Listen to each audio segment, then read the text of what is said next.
Hello बच्चों, कैसे हैं आप सब। उम्मीद करता हूं कि सब बहुत बढ़िया होंगे और मजे कर रहे होंगे और साथ में पढ़ाई भी कर रहे होंगे।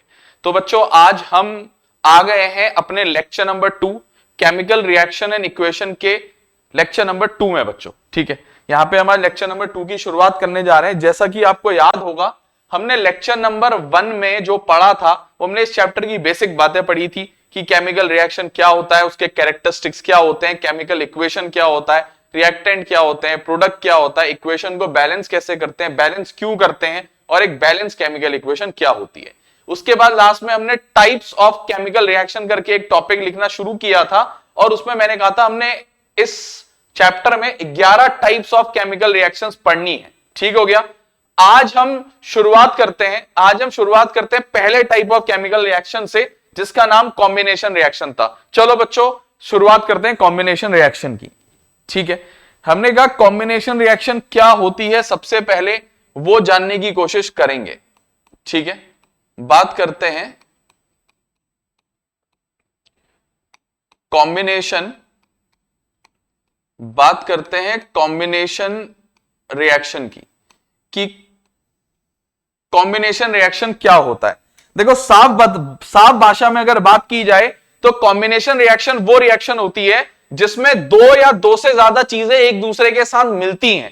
चीजें दो होनी चाहिए कम से कम, या दो से ज्यादा चलेंगी, मिलती हैं और एक प्रोडक्ट देती हैं। सिंगल प्रोडक्ट, अकेला। ऐसा नहीं है कि वहां दो प्रोडक्ट मिलेंगे तो वो चलेगा, नहीं, वहां एक ही प्रोडक्ट होना चाहिए, सिंगल प्रोडक्ट। इसको हम लोग कॉम्बिनेशन रिएक्शन कहते हैं बच्चों। तो मैंने कहा कॉम्बिनेशन रिएक्शन क्या होती है। मैंने कहा such chemical reaction in which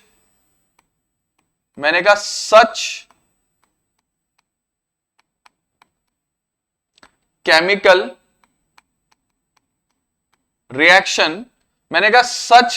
reaction in which two or मोर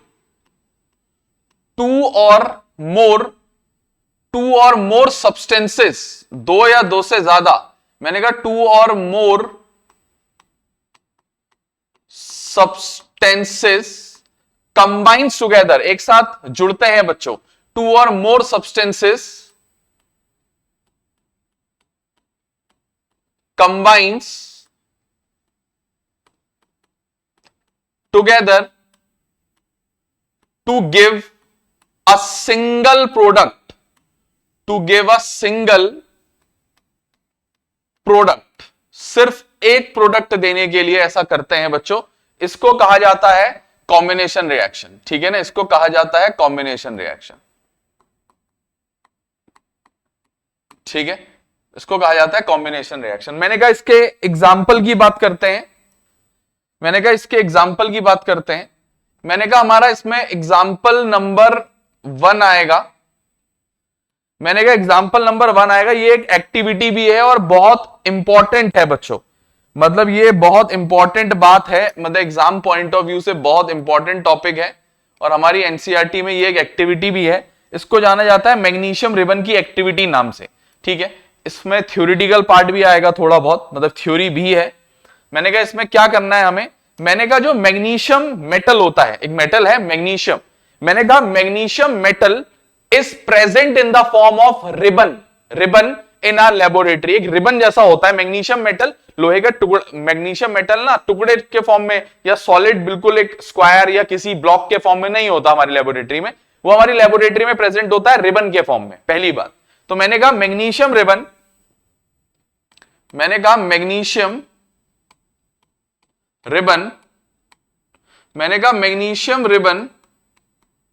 या मैग्नीशियम मेटल लिख लो। मैंने कहा magnesium metal is present in our laboratory,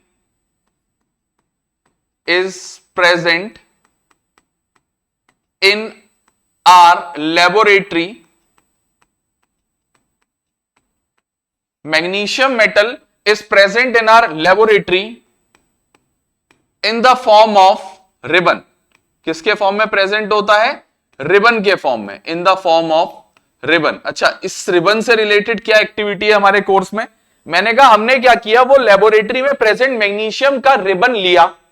हमने लेबोरेटरी में प्रेजेंट मैग्नीशियम का रिबन लिया और उसको ऐसे करके लिया और उसमें आग लगाने की कोशिश की, उसको जलाने की कोशिश की किसी बर्नर के आगे रखा, किसी फ्लेम के आगे रखा, कैंडल के आगे रखा, लाइटर से जलाया, स्टोव से जलाया, जिससे जलाया उसको जलाने की कोशिश की जी। वो मैग्नीशियम रिबन को जब जलाने की कोशिश की, मैंने कहा वो जलना शुरू हुआ और जलना बंद भी हो गया हाथों हाथ। मतलब वो कुल मिला के देखा जाए तो जला नहीं ठीक से। मैंने कहा अगर वो कुल मिला के देखा जाए तो वो बर्न नहीं किया। फिर हमने क्या किया, हमने लेबोरेटरी से सैंड पेपर लिया। सैंड पेपर, सैंड पेपर समझते हो, रेगमार बच्चों, रेगमार जो घर में पेंट होता है, वो दीवार को घिस के प्लेन करते हैं ना पुट्टी करने के बाद, जिससे उसको कहते हैं बच्चों सैंड पेपर। फिर मैंने क्या किया, सैंड पेपर लिया और उस मैग्नीशियम के रिबन को ऐसे पकड़ा और उसकी दोनों सरफेसेस को, दो सरफेसेस, रिबन है ना पतला सा होता है, दोनों सरफेसेस को सैंड पेपर से रब किया, दोनों साइड पूरा प्रॉपरली रब किया। रब करने के बाद, सैंड पेपर बहुत हार्ड होता है बच्चों, उससे रब किया। रब करने के बाद उस मैग्नीशियम रिबन को मैंने दोबारा जलाने की कोशिश की। मैंने देखा इस बार वो जल गया, और जला भी तो विद अ डेजलिंग फ्लेम। कैसे फ्लेम के साथ, डेजलिंग। बच्चों डेजलिंग मतलब होता है ब्राइट, चमकीला, चिंगारी निकलती है। जैसे फुलझड़ी देखी है जलते हुए, फुलझड़ी देखी होगी तुम लोगों ने, जैसे वेल्डिंग होते हुए देखी होगी, चिंगारियां निकलती हैं, बहुत चमकीला फ्लेम होता है, चमकीला। ऐसे फ्लेम के साथ जलने लगा, प्रोड्यूसिंग अ व्हाइट पाउडर, एक सफेद रंग का पाउडर बच गया, पूरा जल गया। और तो एनसीईआरटी में एक क्वेश्चन है, बल्कि तुम्हारे एनसीईआरटी का सबसे पहला क्वेश्चन यही है, इन टेक्स्ट का चैप्टर के बीच में सबसे पहला क्वेश्चन यही है, why should a magnesium ribbon be cleaned before burning in air. ये पहला क्वेश्चन है। तो आंसर होता है बच्चों, magnesium ribbon should be cleaned before burning in air in order to remove the layer of oxide. मैंने कहा मैग्नीशियम रिबन जब लेबोरेटरी में रखा हुआ था तो उसमें ना बच्चों ऊपर से ऑक्साइड की लेयर जमा हो गई, जो उसको जलने से रोकती है। हिंडर्स बर्निंग, हिंडर करना मतलब होता है रुकावट पैदा करना, जो उसको जलने से रोकेगी। सैंड पेपर से रब करने के बाद वो लेयर निकल जाएगी और मैग्नीशियम रिबन आराम से डेजलिंग फ्लेम के साथ जलेगा, producing a white powder of magnesium oxide. बात क्लियर है? बात क्लियर होनी चाहिए बच्चों, मैं इस बात को लिखने जा रहा हूं। तो मैंने कहा magnesium metal is present in a laboratory in the form of ribbon. ठीक हो गया, पहली बात। मैंने कहा magnesium ribbon should be cleaned. मेरी बात ध्यान से सुनना बच्चों, मेरी बात ध्यान से सुनना। मैंने कहा मैग्नीशियम रिबन, मैंने कहा magnesium ribbon should be cleaned, should be cleaned. मैंने कहा magnesium ribbon should be cleaned with the help of sandpaper, with the help of sandpaper. मैंने कहा magnesium ribbon should be cleaned with the help of sandpaper in order to remove the layer of oxide. कैसे बनी है oxide की layer? खुली हवा में रखने से उसको ऑक्सीजन उससे रिएक्ट कर गई मैग्नीशियम रिबन से रखे लेबोरेटरी में। तो मैंने कहा magnesium ribbon should be cleaned with the help of sandpaper in order to remove the layer of oxide, in order to remove the layer of oxide which is formed on the surface of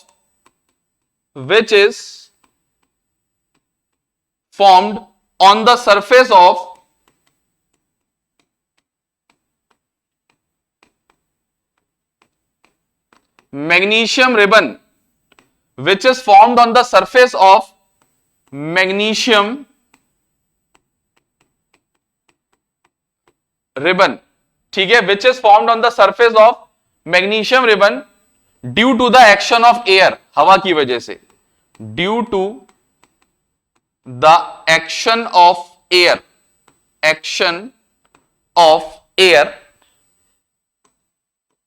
which hinders burning, जो जलने से उसको रोकता है। विच hinders मतलब होता है रुकावट पैदा करना, विच हिंडर्स बर्निंग। ऐसा कहा जाता है बच्चों कि जलने से रोकता है उसको। हिंडर का मतलब होता है बच्चों जलने से रोकता है। इसके बाद कहा जाता है बच्चों आफ्टर क्लीनिंग, ये भी बताना पड़ेगा क्लीन करके क्या होता है। फुल स्टॉप के बाद ऐसा कहते हैं बच्चों after cleaning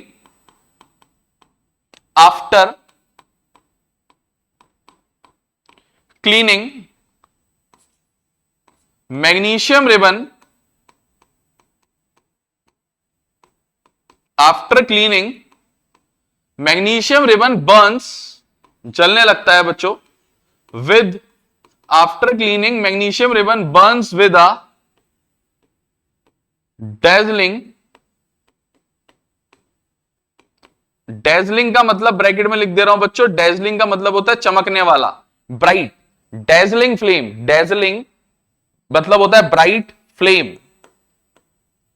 producing a white powder of, producing a white powder of, producing a white powder of magnesium oxide, magnesium oxide. ठीक हो गया। ये तो आंसर है कि मैग्नीशियम रिबन को क्यों क्लीन करना चाहिए बिफोर बर्निंग इन एयर, ये उस क्वेश्चन का आंसर भी है व्हाइट रंग से जो लिखा है मैंने कहा रिएक्शन की बात आती है क्योंकि बात तो कॉम्बिनेशन रिएक्शन की हो रही थी। मैंने कहा मैंने क्या किया, मैग्नीशियम रिबन लिया, ये क्या है, मैग्नीशियम मेटल है, चाहे रिबन ले लो या उसको कुछ भी बोल लो, फॉर्मूला उसका Mg ही होगा। मैंने कहा मैग्नीशियम है ये, मैग्नीशियम।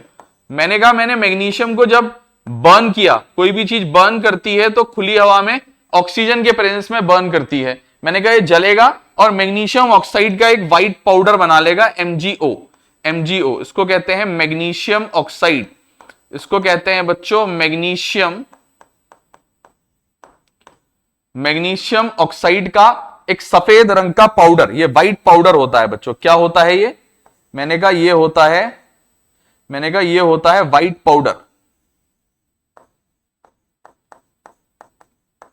व्हाइट, मैंने कहा ये होता है व्हाइट रंग का पाउडर, सफेद रंग का पाउडर। मैंने कहा इसको अगर बैलेंस करना चाहो, यहां एक मैग्नीशियम है, वहां भी एक मैग्नीशियम है, यहां दो ऑक्सीजन है, वहां एक ही ऑक्सीजन है, तो मैंने कहा यहां पे मुझे दो लगाना पड़ेगा ताकि वहां दो ऑक्सीजन हो जाए। यहां पे दो ऑक्सीजन है, वहां भी दो ऑक्सीजन है, यहां दो मैग्नीशियम हो गए, यहां एक ही है, तो मुझे इसके आगे भी दो लगाना पड़ेगा। मैंने कहा ये रिएक्शन मेरी कंप्लीट हो गई है। ये ऑक्सीजन है फ्रॉम एयर, ये ऑक्सीजन कहां से आई, फ्रॉम एयर, हवा से ली गई जलाने के लिए ना। ऑक्सीजन कहां से आई, फ्रॉम एयर से आई, हवा से आई। ठीक हो गया। तो मैंने कहा ये मेरा एग्जांपल नंबर 1 है। मैग्नीशियम रिबन की लैब एक एक्टिविटी हमारे कोर्स में जो कि बहुत इंपॉर्टेंट है, तो ये उसके बारे में एक कॉम्बिनेशन रिएक्शन है। मैंने कहा था जब कभी भी दो या दो से ज्यादा, मैंने कहा था जब कभी भी 2 और मोर देन 2, क्या कहा था, मैंने कहा था जब कभी भी दो या दो से ज्यादा सब्सटेंस साथ जुड़ेंगे और एक सिंगल प्रोडक्ट बनाएंगे तो उसको मैंने कहा था कॉम्बिनेशन रिएक्शन कहते हैं। तो बच्चों मेरा ये कॉम्बिनेशन रिएक्शन का पहला एग्जांपल पूरा हो गया है। ठीक है, अभी एग्जांपल नंबर 2 की तरफ चलेंगे इसके बाद, वो भी एक तरीके से एक एक्टिविटी है। ठीक है, एक सेकंड इसको सही से लिख दूं। ठीक हो गया बच्चों, तो please pause the video to note it down, please pause the video to note it down. बच्चों वीडियो पॉज करके इसको नोट कर लो। अब चल रहे हैं आगे की तरफ। ठीक है, चलो मेरे को लगता है कर लिया होगा तुम लोगों ने। अब चलते हैं एग्जांपल नंबर 2 की तरफ।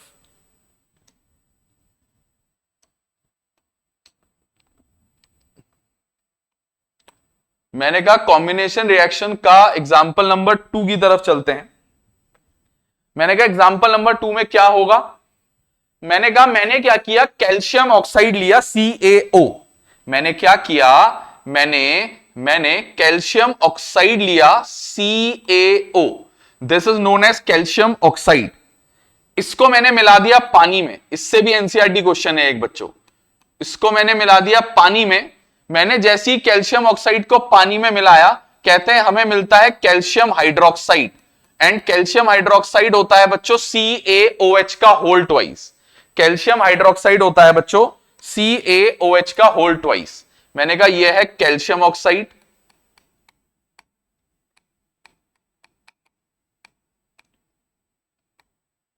मैंने कहा यह है पानी, मैंने कहा यह है कैल्शियम हाइड्रोक्साइड,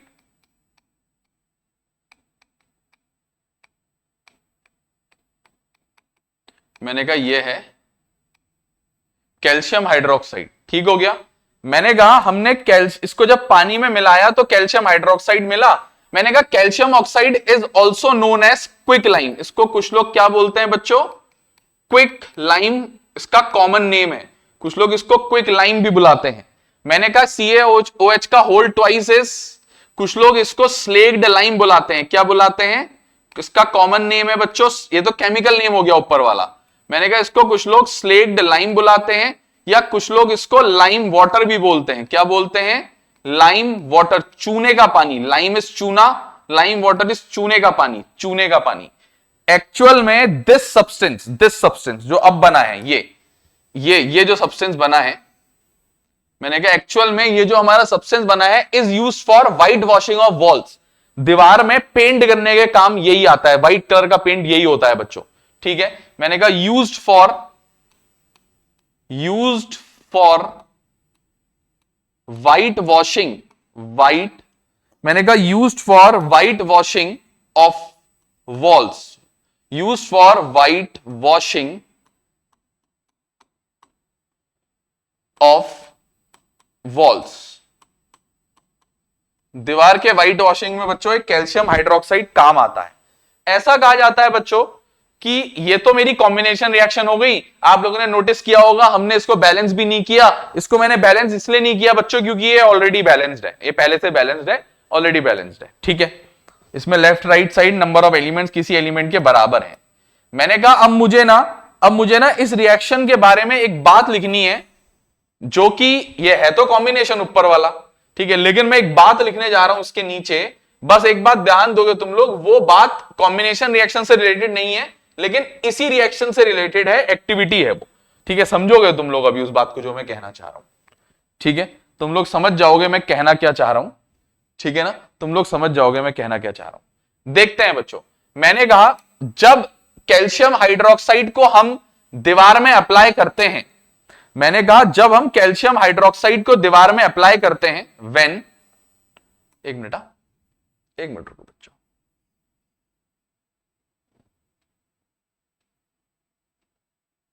ठीक है। मैंने कहा जब कैल्शियम हाइड्रोक्साइड को दीवार में अप्लाई किया जाता है, व्हेन कैल्शियम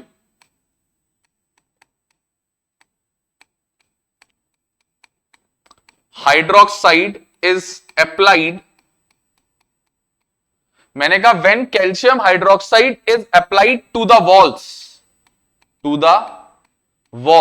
दीवारों में, तो कहते हैं वो लगभग 2 से 3 दिन के अंदर दीवार सूखती है। फिर when calcium hydroxide is applied to the walls, it dries up, सूखना, it dries up within, it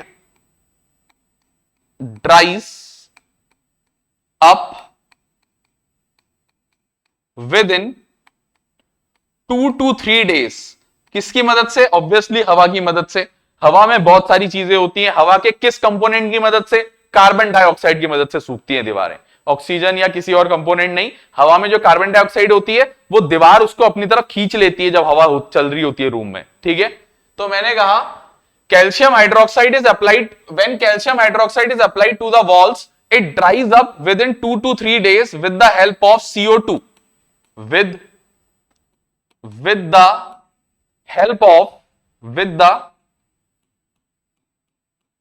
help of carbon dioxide from air, with the help of carbon dioxide of air to form क्या बनाती है देख लेते हैं बच्चों, देख लेते हैं। मैंने कहा क्या बनाती है? मैंने कहा वो कैल्शियम हाइड्रोक्साइड लो, मैंने कहा वो हवा से CO2 गैस की मदद से सूखेगी और कैल्शियम कार्बोनेट बना लेगी, CaCO3 प्लस इसमें ना पानी रिलीज हो जाता है, पानी जो है वो उड़ जाता है, इवेपोरेट हो जाता है। मैंने ऊपर को एरो लगाया है, मतलब पानी इवेपोरेट हो गया है बच्चों, ठीक है। मैंने कहा पानी इवेपोरेट हो गया। टू फॉर्म कैल्शियम कार्बोनेट, क्या बना लेता है? कैल्शियम कार्बोनेट बना लेता है बच्चों। टू फॉर्म कैल्शियम कार्बोनेट, जो दीवार को एक चमकीली फिनिश, देखो नया पेंट करो, रूम लो, रूम में नया पेंट करो, ऐसा लगेगा रूम को पानी से भिगा दिया, वो कोई चमक नहीं देगा शुरुआत में। पेंटर भी कहता है ऐसा कि इसको सूखने दो धीरे धीरे, ये धीरे धीरे अपना रंग को चमकीला मतलब ब्राइट करता रहेगा। सफेद पेंट करो एक दीवार में, अभी ऐसा लगेगा कि पुरानी जैसी दीवार है, बस तुमने ऊपर से पानी मार दिया, कोई गीली चीज मार दी है, ठीक है, थोड़ी देर बाद देखना वो सूखते सूखते सूखते पीछे का कलर फेड होता जाएगा, नया कलर आता जाएगा, व्हाइट होते जाएगी दीवार। ठीक है, कैल्शियम कार्बोनेट की लेयर बन जाती है, क्योंकि to form calcium carbonate which gives the walls, which gives the walls, दीवार को, which gives the wall a shiny, चमकीला, which gives the wall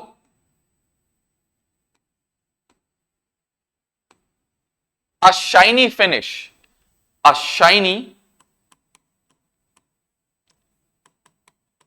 finish। अच्छा, तो मैंने कहा ये तो हमारा कैल्शियम हाइड्रोक्साइड है, मैंने कहा ये तो हमारा कैल्शियम हाइड्रोक्साइड है, ये कार्बन डाइऑक्साइड है। मैं इसको कॉम्बिनेशन नहीं कह सकता ना बच्चों, वहां दो चीजें बन रही हैं देखो, लेकिन ये इसी रिएक्शन से रिलेटेड, एक्टिविटी से रिलेटेड बात थी, तो यहीं पे मैंने लिख दिया। ठीक है, कैल्शियम कार्बोनेट, मैंने कहा ये पानी है जो इवेपोरेट कर गया है, पानी है जो रहा नहीं, अब उड़ गया है। ठीक हो गया। एक ज्ञान की बात यहां पे और लिख देते हैं। ठीक है, ज्ञान की बात क्या है? ज्ञान की बात यह है कि जो ये कैल्शियम कार्बोनेट है ना, CaCO3,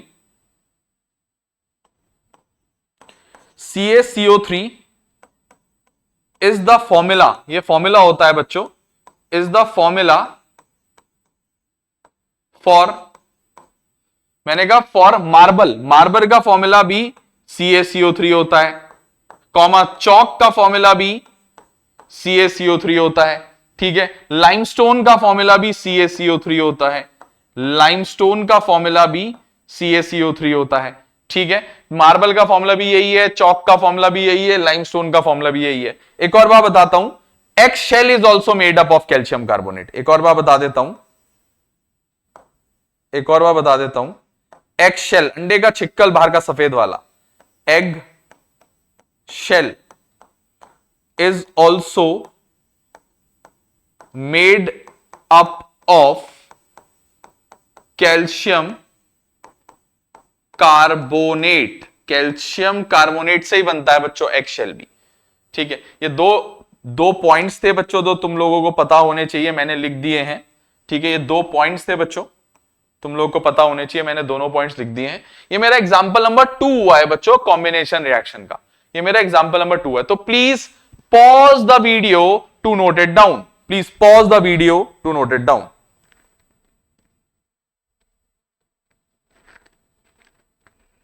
ठीक है बच्चों, ये हमारा कॉम्बिनेशन रिएक्शन, रिएक्शन नंबर 1 पूरी हो गई है।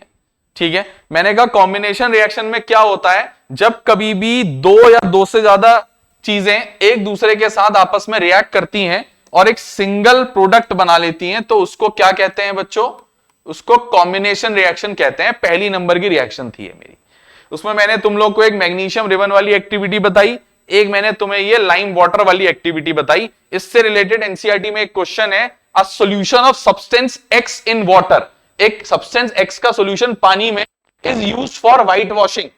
ये कैसे आया, इन दोनों का सॉल्यूशन ही तो है पानी में, इसका सॉल्यूशन तो है पानी में, is used for white washing. Question है name the substance X, X हो जाएगा कैल्शियम ऑक्साइड, राइट, फिर उसके बाद है write the reaction of X with water, तो इसका रिएक्शन, ये रिएक्शन छाप दोगे। ठीक है, ये हमारा पूरा हो गया कॉम्बिनेशन। अब चलते हैं बच्चों कॉम्बिनेशन के बाद रिएक्शन नंबर 2, डीकंपोजिशन रिएक्शन की तरफ। मैंने कहा कॉम्बिनेशन के बाद चलते हैं रिएक्शन नंबर 2, रिएक्शन का नाम है डीकंपोजिशन। डीकंपोजिशन, मैंने कहा रिएक्शन नंबर 2 है decomposition reaction.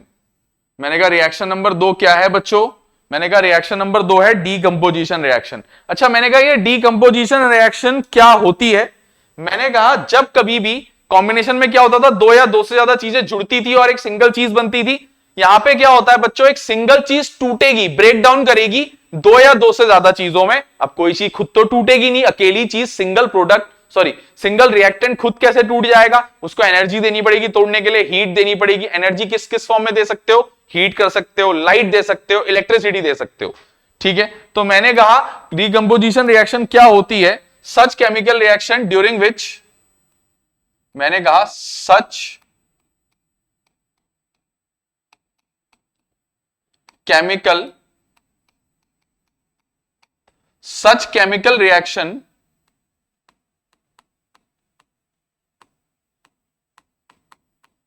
During which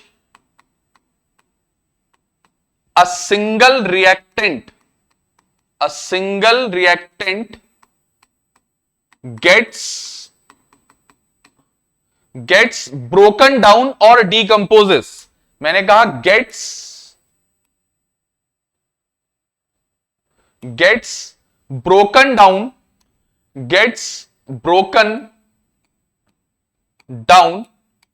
or decomposes into two or more, decomposes या gets broken down into two or more constituent simpler products, simpler मतलब छोटे छोटे हिस्से उसके, into two or more constituent simpler products, खुद से तो टूटेगा नहीं, products due to the action of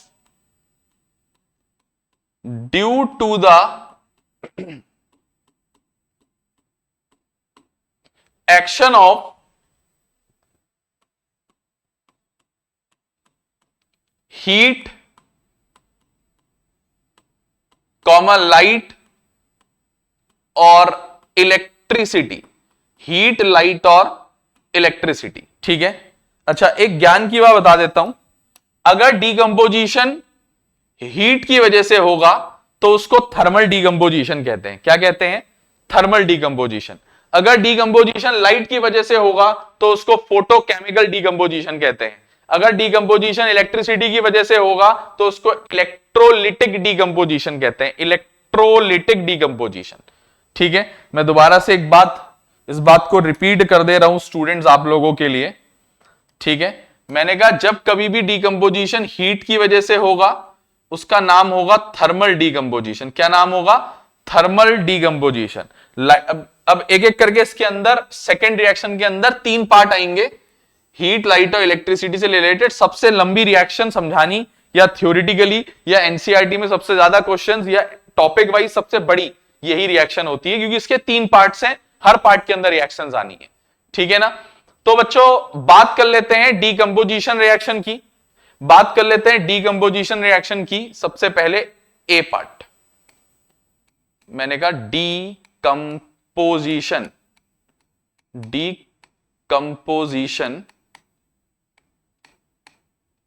reaction कौन सी, थर्मल, सॉरी डीकंपोजिशन नहीं, थर्मल डीकंपोजिशन लिखना था हमने। ठीक है ना, मैंने कहा थर्मल डीकंपोजिशन, थर्मल हीट की वजह से, thermal decomposition reaction, thermal decomposition reaction. बात करते हैं बच्चों थर्मल डीकंपोजिशन रिएक्शन की। मैंने कहा जब कभी भी एनर्जी हीट के फॉर्म में सप्लाई की जाएगी डीकंपोजिशन के दौरान तो उसको थर्मल डीकंपोजिशन कहते हैं। मैंने कहा जब कभी भी एनर्जी डीकंपोजिशन के दौरान हीट के फॉर्म में दी जाएगी तो उसको थर्मल डीकंपोजिशन कहते हैं। मैंने कहा whenever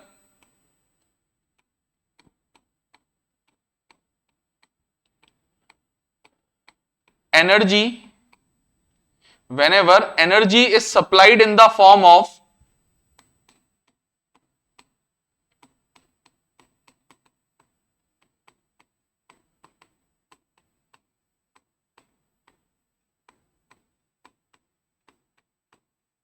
heat, it is known as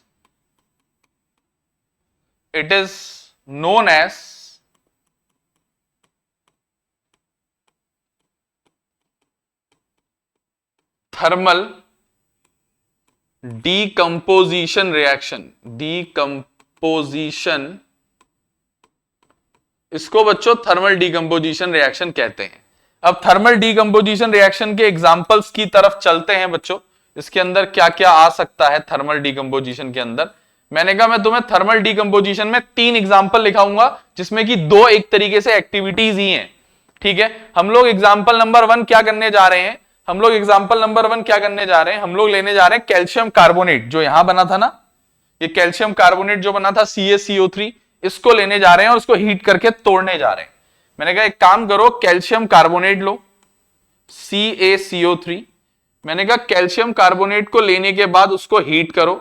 मैंने कहा कैल्शियम कार्बोनेट को हीट करोगे तो वो कैल्शियम ऑक्साइड और CO2 गैस में वापस टूट जाएगा।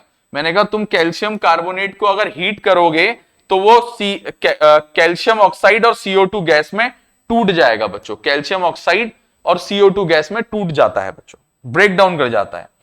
तो मैंने कहा यह है हमारा कैल्शियम कार्बोनेट।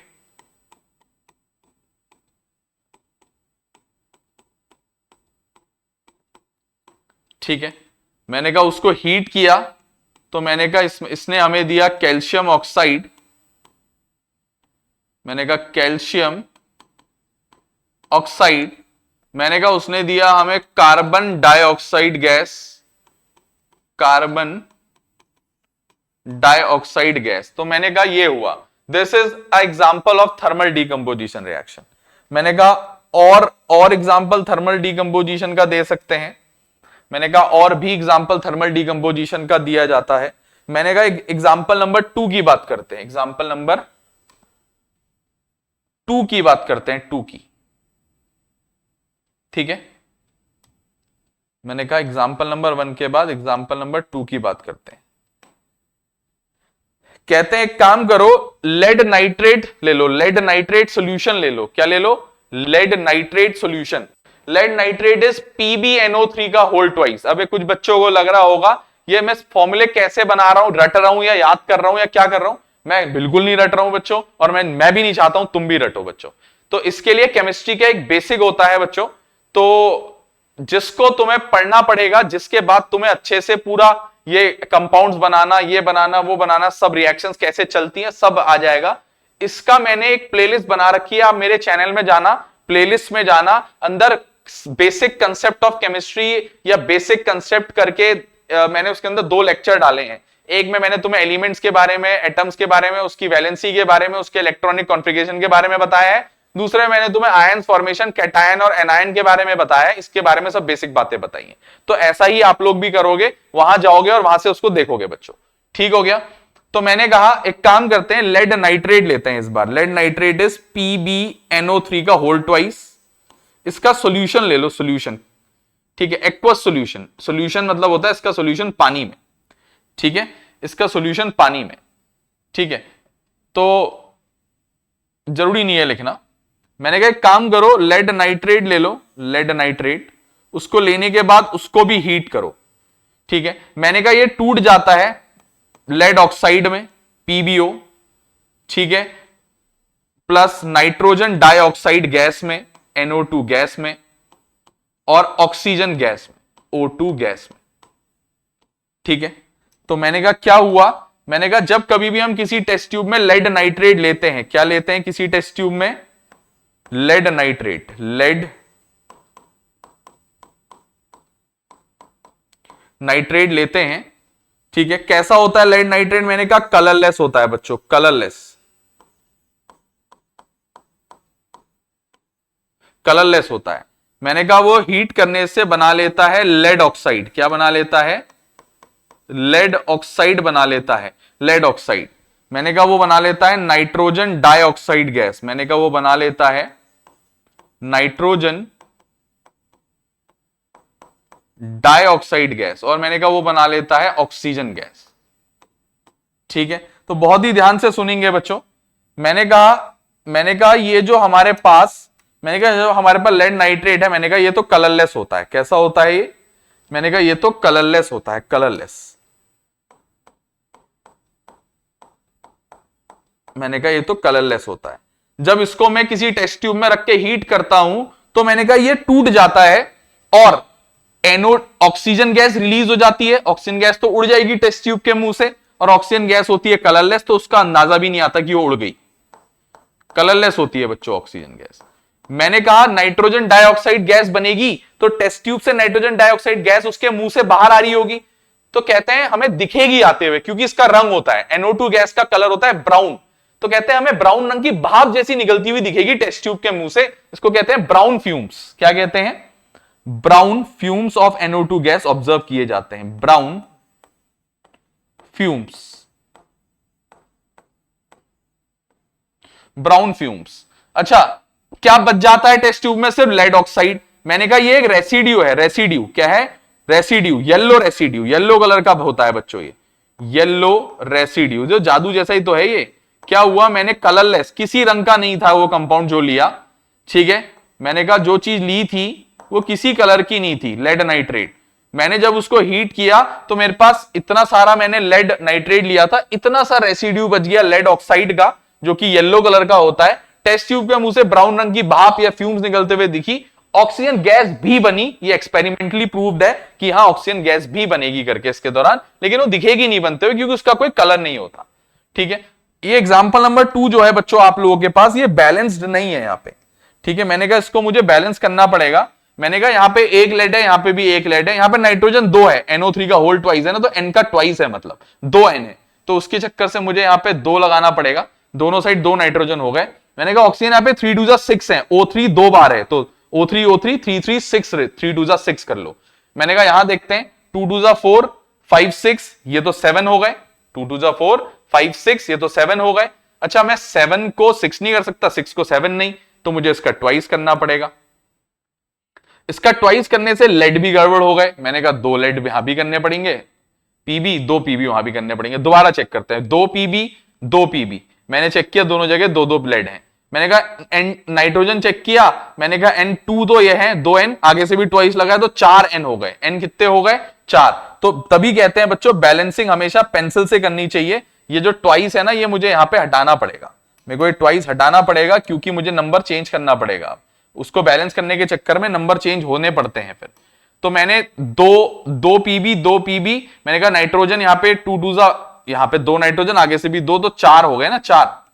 मैंने कहा यहां 4 लगाना पड़ेगा, दोनों तरफ 4 4 नाइट्रोजन। ऑक्सीजन चेक किए, 3 2 6 तो ये हो गए, 6 2 12 ऑक्सीजन हो गए, 12। यहां कितने ऑक्सीजन है? 12। यहां चेक किया 2 ये हैं, 4 2 8 ये हैं, ठीक है, 2 ये हैं, तो 8 2 10 11 12, ठीक है, 8 2 10 11 12, ये बैलेंस हो गई है बच्चों बोथ साइड। ठीक है, ये बैलेंस्ड केमिकल रिएक्शन लिखी है मैंने तुम लोग के सामने। तो मैंने कहा when lead nitrate is heated in a test tube, इसके बारे में लिख देते हैं। मैंने कहा when lead nitrate is heated in a test tube, when lead nitrate is heated in a test tube, comma, then a yellow residue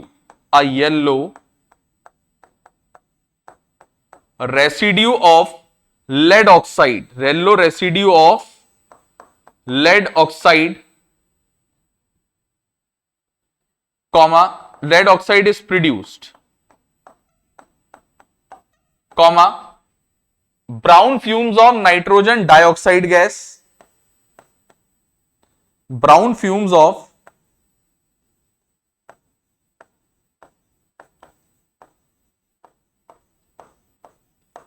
nitrogen dioxide gas,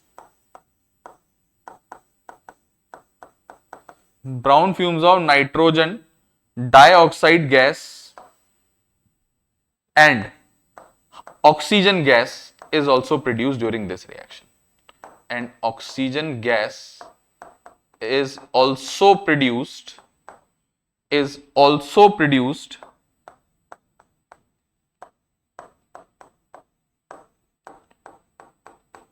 during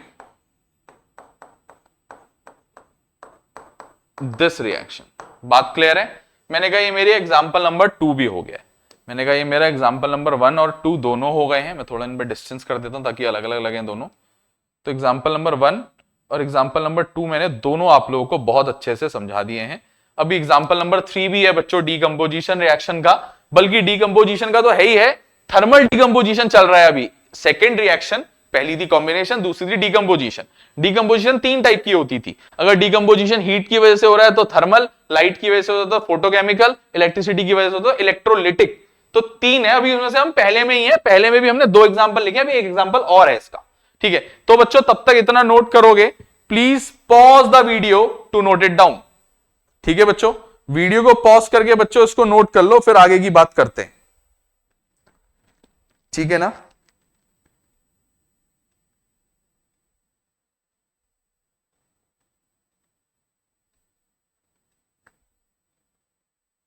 ये thermal decomposition पूरा कर लिया है।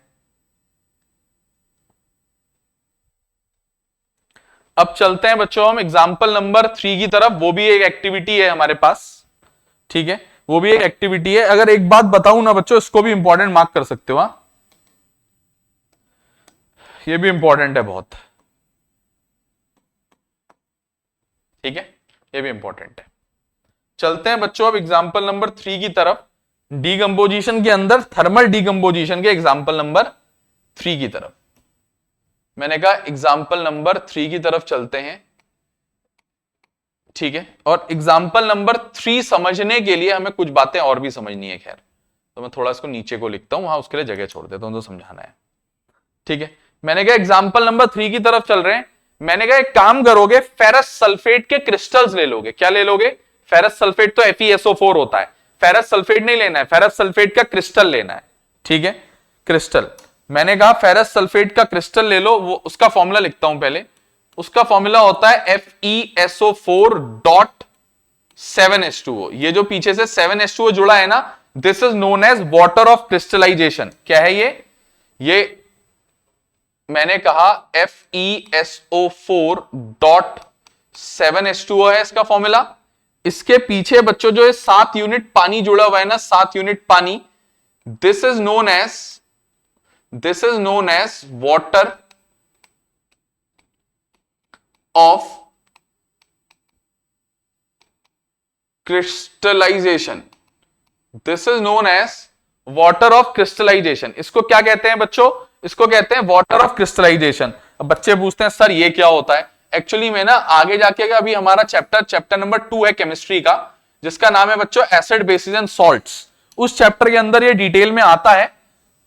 ठीक है, इसके बारे में बताएंगे हम लोग, लेकिन अभी भी बता दे रहे हैं थोड़ा बहुत। मैंने कहा ये क्या होता है, मैंने कहा वाटर ऑफ क्रिस्टलाइजेशन क्या होता है। मैंने कहा वाटर ऑफ क्रिस्टलाइजेशन के बारे में अगर मैं बताऊं, मैंने कहा it is the,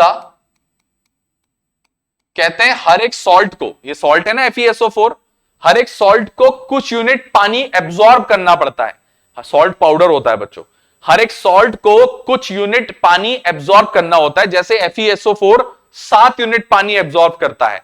copper sulphate होता CuSO4 तो 5 पानी एब्जॉर्ब करता है वो। हर सॉल्ट अलग अलग नंबर ऑफ पानी। कैल्शियम सल्फेट होता तो 2 यूनिट पानी एब्जॉर्ब करता। सोडियम कार्बोनेट होता, ठीक है, तो अलग पानी एब्जॉर्ब करता। सोडियम सल्फेट होता तो अलग पानी एब्जॉर्ब करता। तो ये वाटर ऑफ क्रिस्टलाइजेशन वो नंबर ऑफ वाटर मॉलिक्यूल्स होते हैं, minimum number of water molecule, जिसको एब्जॉर्ब करके एक सॉल्ट क्रिस्टल बन जाता है सॉल्ट का।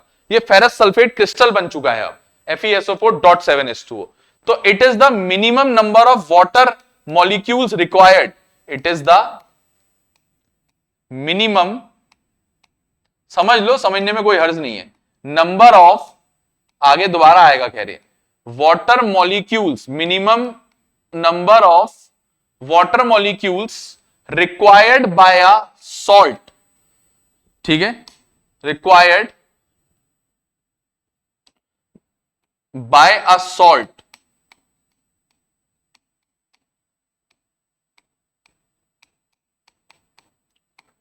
to exist in the form of a crystal, in the form of a crystal। ये हर क्रिस्टल बनाने के लिए अलग अलग सॉल्ट को अलग अलग अमाउंट ऑफ पानी एब्जॉर्ब करना पड़ता है। ठीक है, इसको कहते हैं बच्चों वाटर ऑफ क्रिस्टलाइजेशन। ये खाली ऐसे ही एक्स्ट्रा ज्ञान की बात है, इसका कोई महत्व यहां पे नहीं है, ठीक है। वो हम पढ़ाई थोड़ा बेसिक लेवल से कराने की आदत है, तो इसीलिए हमने ये बात भी तुम लोगों को बता दी, ठीक है ना। हमें बेसिक्स क्लियर करने होते हैं आप लोगों के, क्योंकि हम चाहते हैं कि आप लोग एग्जाम में बहुत अच्छा सा स्कोर करो, अच्छा स्कोर करो, ठीक है, इसीलिए, ठीक है ना। ठीक हो गया। मैंने कहा ये जो मैंने लिया है फेरस सल्फेट क्रिस्टल लिया है, ये जो मैंने ले रखा है इस वक्त ये सामने दिख रहा है, ये FeSO4.7H2O, इसको कहते हैं फेरस सल्फेट क्रिस्टल। इसका नाम है फेरस सल्फेट, केमिकल नाम की बात करूं अगर, इसका नाम है ferrous sulphate.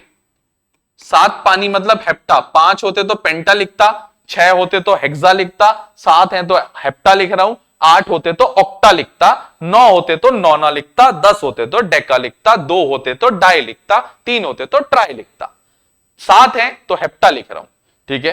Ferrous sulphate hepta hydrate, ferrous sulphate hepta hydrate मतलब पानी का molecule, ferrous sulphate hepta hydrate, इसी को कहते हैं फेरस सल्फेट क्रिस्टल। क्या कहते हैं इसी को? इसी को कहते हैं फेरस सल्फेट क्रिस्टल, इसी को कहते हैं फेरस सल्फेट का क्रिस्टल। अच्छा, मैंने कहा फेरस सल्फेट का क्रिस्टल जो होता है, मैंने कहा वो ग्रीन कलर का होता है। फेरस सल्फेट क्रिस्टल किस कलर का होता है? Green in colour. Ferrous sulphate crystal जो होता है वो ग्रीन कलर का होता है, ठीक है। ये बात तुमने आगे जाके और भी पढ़नी है अभी फेरस सल्फेट के बारे में, लेकिन फिलहाल फेरस सल्फेट क्रिस्टल को जब लिया जाता है और उसको जब हीट किया जाता है, सबसे पहले ये अपना 7 यूनिट पानी खो देता है। ये इंपॉर्टेंट है भाई रिएक्शन, ये रिएक्शन भाई इंपॉर्टेंट है, ये बात मैं क्लियर कर दूं, ये रिएक्शन बहुत इंपॉर्टेंट है, बहुत ज्यादा इंपॉर्टेंट है, ठीक है। ये ऊपर वाला कभी एग्जाम में नहीं आएगा यार, what is water of crystallisation, rare chances है, नहीं आएगा, रेयर क्या नहीं है चांसेस, ठीक है। तो मैंने कहा मैंने फेरस सल्फेट क्रिस्टल को जब हीट किया, सबसे पहले तो वो अपने 7 यूनिट पानी खो देगा और बन जाएगा फेरस सल्फेट। मैंने कहा सबसे पहले तो वो अपने 7 यूनिट पानी खो देगा और FeSO4 बन जाएगा और प्लस 7 यूनिट पानी उसके उड़ जाएंगे, ठीक है। फिर जाके फेरस सल्फेट टूटता है बच्चों, डीकंपोजिशन अब शुरू होगा इसका। पहले पानी, अरे यार तुमने चाय बनाई, चाय में पानी डाला, चाय पत्ती डाली, दूध डाला, सब डाला, चाय जल रही है बच्चों, जल गई चाय, जल गई। कैसे जलेगी? पहले उसका सारा पानी उड़ेगा ना बच्चों, फिर तो चाय का मटेरियल, दूध, पत्ती, ये सब जलना शुरू होगी, फिर स्मेल आएगी। शुरुआत में जब तक पानी नहीं उड़ता उसका सारा का सारा, चाय जलना शुरू कभी नहीं होगी, चाय कभी जलना शुरू नहीं होगी। समझ रहे हो बात को? इतने समझदार बनो बच्चों। तो मैंने कहा यह है फेरस सल्फेट, फेरस सल्फेट है ये।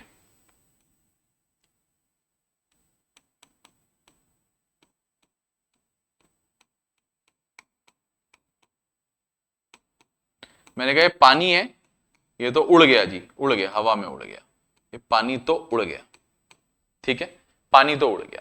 मैंने कहा ये फेरस सल्फेट क्रिस्टल अब टूटेगा, अब ब्रेक डाउन करने जाएगा।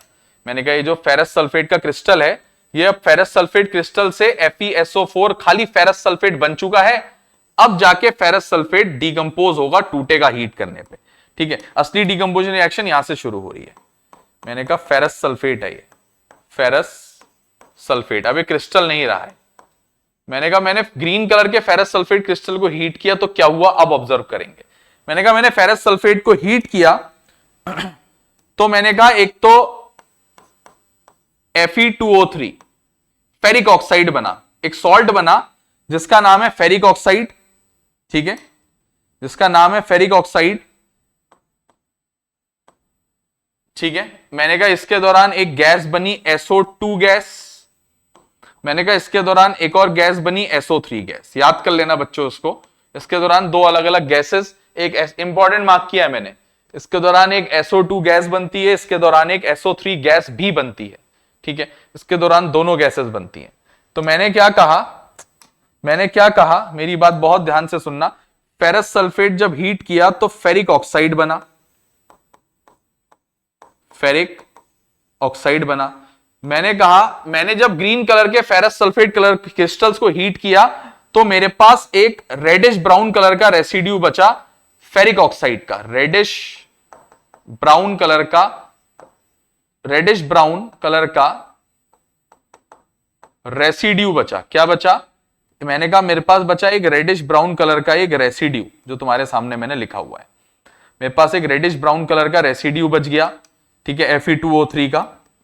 उसके बाद मैंने कहा मेरे पास सल्फर डाइऑक्साइड गैस बनी, सल्फर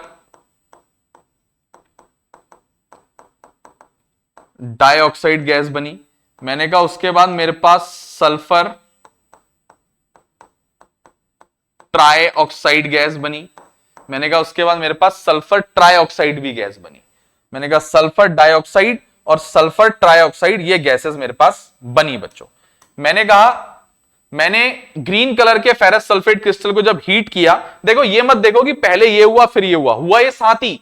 फेरस सल्फेट क्रिस्टल को हीट करना शुरू किया, पहले पानी इवेपोरेट हुआ, फिर जाके उसमें रेसिड्यू बचा रेडिश ब्राउन कलर का ये, और SO2 और SO3 गैस तो उड़न छू हो गई ना, गैस है यार, गैस को किसने रोक लिया? टेस्ट ट्यूब के मुंह से छू हो गई, वो निकल ली, ठीक हो गया। मैंने कहा इन दोनों गैस में से किसी एक गैस की वजह से सल्फर के जलने की स्मेल आई। मैंने कहा SO2 गैस की वजह से अ strong smell of burning sulphur I, a strong smell of burning. इससे कोई स्मेल नहीं आती, स्मेल लेस होती है, कोई स्मेल नहीं, कोई इन दोनों का कलर नहीं, बस स्मेल होती है, इसकी कोई कलर नहीं होता। A strong smell of burning sulphur is observed due to SO2 gas. SO2 gas की वजह से strong smell of burning sulphur आई बच्चों, ठीक है। तो ये एक्टिविटी मेरे को अब नोट करनी पड़ जाएगी कि जब कभी भी when green colored ferrous sulfate crystals are heated in a test tube, when green colored ferrous sulfate crystals are heated in a test tube,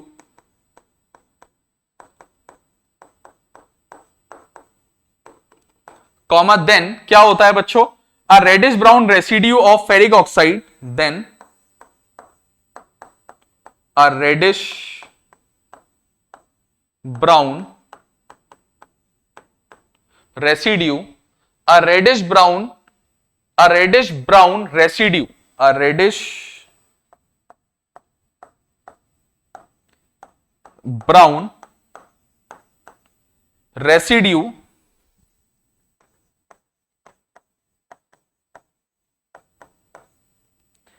of ferric oxide is produced,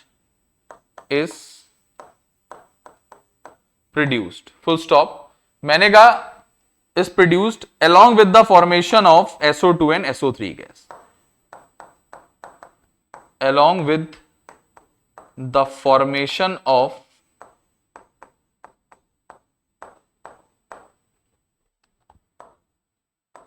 sulfur dioxide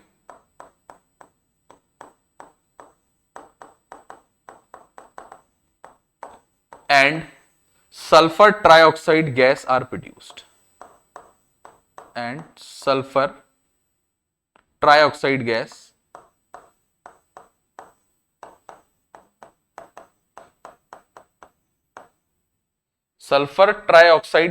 are produced।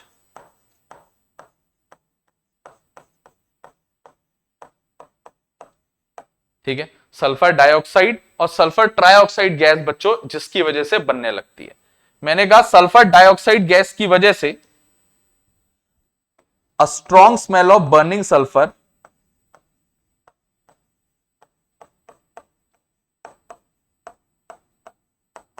a strong smell of burning sulfur is also observed,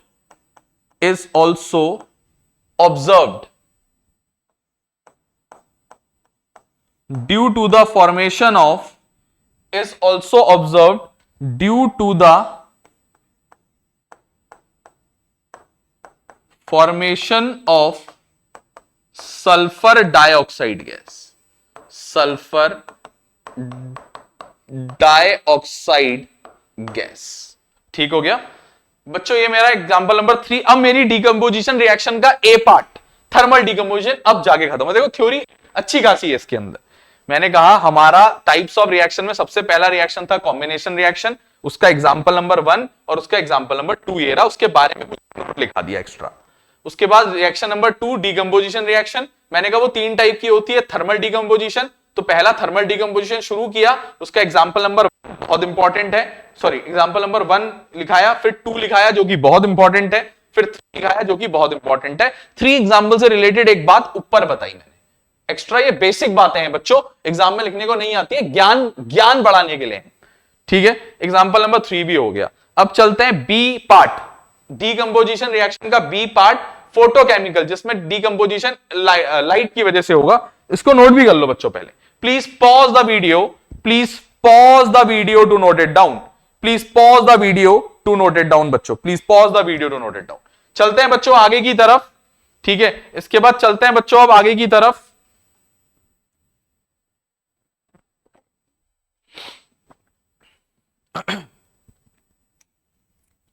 मैंने कहा B part की तरफ। B part है photo chemical decomposition, photochemical decomposition. मैंने कहा जब कभी भी डीकंपोजिशन लाइट, रोशनी की वजह से होगा, लाइट मतलब रोशनी वाली लाइट, ठीक है, हाँ लाइट बिजली वाली नहीं, बिजली वाली तो इलेक्ट्रिसिटी होती है, तीसरा पॉइंट है वो।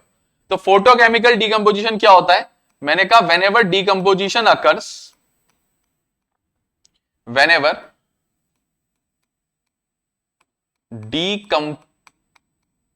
decomposition occurs due to the action of, whenever decomposition occurs due to the action of light, it is known as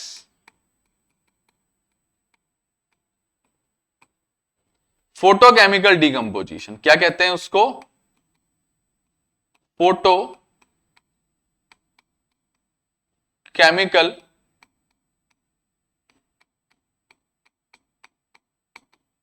इसको कहते हैं बच्चों फोटोकेमिकल डीकंपोजिशन। ठीक हो गया बच्चों, इसको बुलाते हैं फोटोकेमिकल डीकंपोजिशन।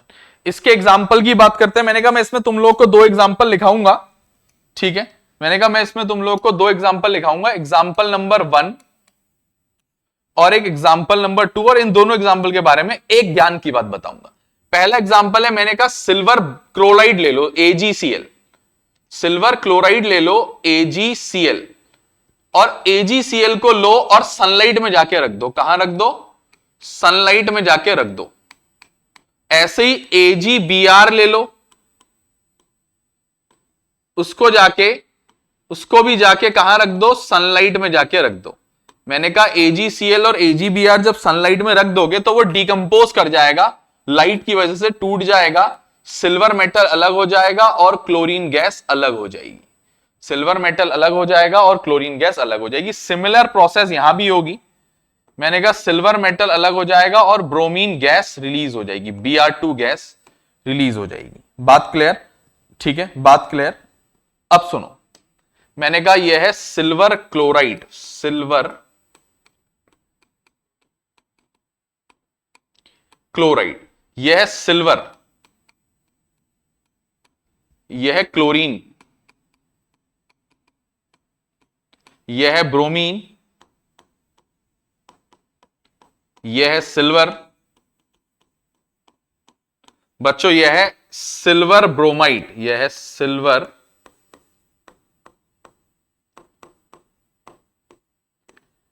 यह है सिल्वर ब्रोमाइड। मैंने कहा इसको बैलेंस कर देते हैं, एक सिल्वर एक क्लोरीन, 2 क्लोरीन, मैंने कहा यहां पे 2 क्लोरीन लगा दो, 2 2 हो गए, 2 सिल्वर, यहां भी 2 लगा दो, 2 2 हो गए, बैलेंस हो गया। एक सिल्वर एक ब्रोमीन, 2 ब्रोमीन, यहां 2 लगा दो, दोनों तरफ 2 2 ब्रोमीन, 2 करने के चक्कर में सिल्वर 2 हो गए, वहां भी 2 लगा दो, ये हो गया।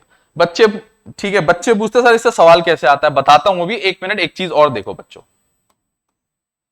मैंने कहा सुनोगे बहुत ध्यान से, मैंने कहा सुनोगे बहुत ध्यान से। ये जो दोनों रिएक्शंस हैं, ये जो दोनों रिएक्शंस हैं, ये वाली और ये वाली दोनों, ठीक है, मैंने कहा ये जो दोनों रिएक्शंस हैं, मैंने कहा दीज रिएक्शंस आर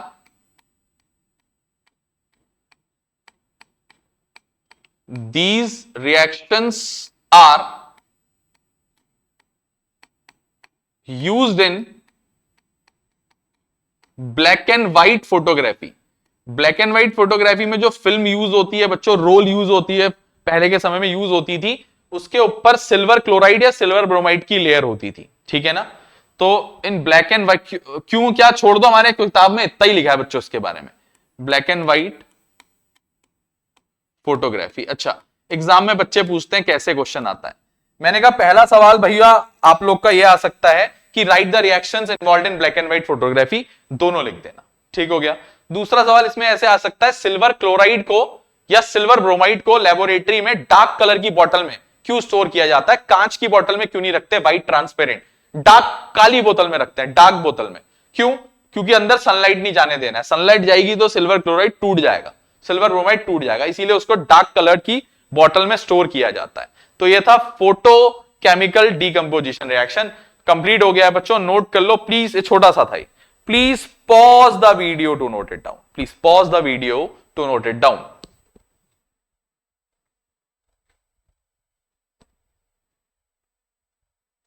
बच्चों वीडियो पॉज करके इसको नोट कर लो, फिर चलते हैं आगे की तरफ।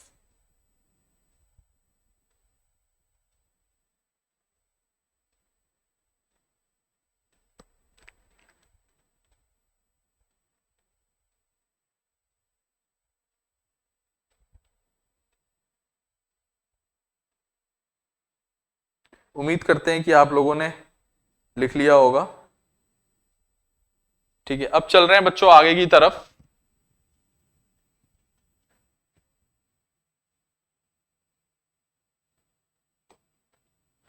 Electrolytic decomposition, C part,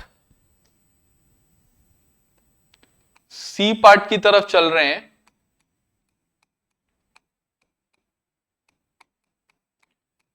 electrolytic decomposition की तरफ। मैंने कहा जब कभी भी डीकंपोजिशन जो है वो इलेक्ट्रिसिटी की वजह से होता है, उसको कहते हैं इलेक्ट्रोलिटिक डीकंपोजिशन, ठीक है।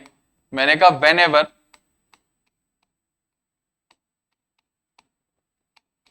Decomposition occurs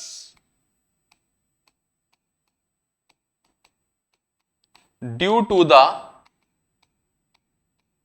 action of electricity, ठीक है, comma, it is known as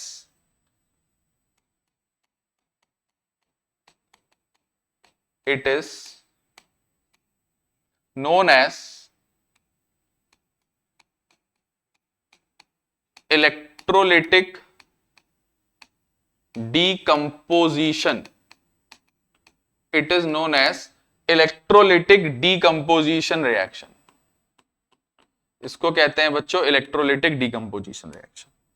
मैंने कहा इसका एग्जाम्पल, मैंने कहा इसका एग्जाम्पल एक एक्टिविटी है बच्चों, मैंने कहा इसके एग्जाम्पल की बात करते हैं, इसमें एक ही एग्जाम्पल लिखाने वाला हूं मैं, और मैंने कहा ये बहुत इंपॉर्टेंट है, इससे एनसीईआरटी का क्वेश्चन है, और ये एनसीईआरटी की एक एक्टिविटी भी है बच्चों। क्या एक्टिविटी है, कहते हैं पानी लो, पानी, पानी से इलेक्ट्रिसिटी पास करा दो, पानी से इलेक्ट्रिसिटी पास करा दो, पानी लो, पानी से इलेक्ट्रिसिटी पास करा दो, ठीक है। पानी लेके पानी से क्या पास करा दो बच्चों, पानी से इलेक्ट्रिसिटी पास करा दो। पानी से इलेक्ट्रिसिटी पास कराने को कहते हैं इलेक्ट्रोलिसिस, इलेक्ट्रोलाइसिस, ठीक है। मैंने कहा पानी दो हिस्सों में टूट जाएगा, हाइड्रोजन गैस अलग हो जाएगी प्लस ऑक्सीजन गैस अलग हो जाएगी, ठीक है।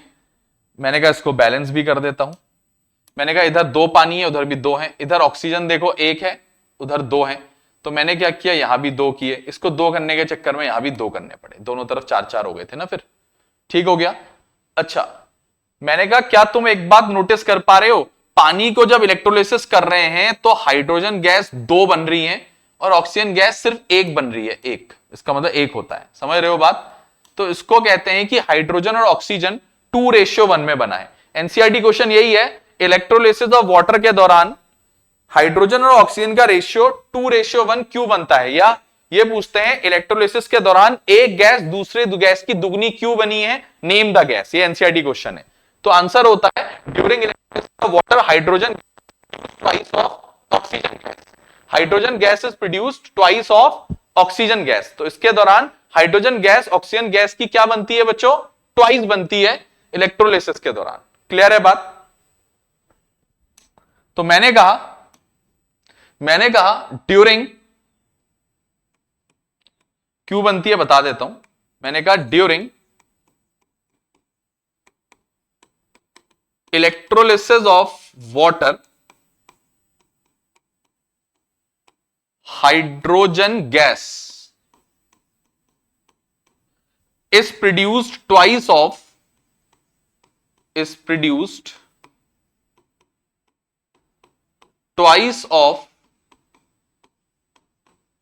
oxygen gas, is produced twice of oxygen gas because देखो पानी H2O, इसके अंदर हाइड्रोजन रेशियो ऑक्सीजन 2:1 है, चेक कर लो, इसीलिए हाइड्रोजन गैस और ऑक्सीजन गैस का रेशियो भी 2:1 बना, twice of oxygen gas, because कारण है in water hydrogen and oxygen are also present in the ratio, hydrogen and oxygen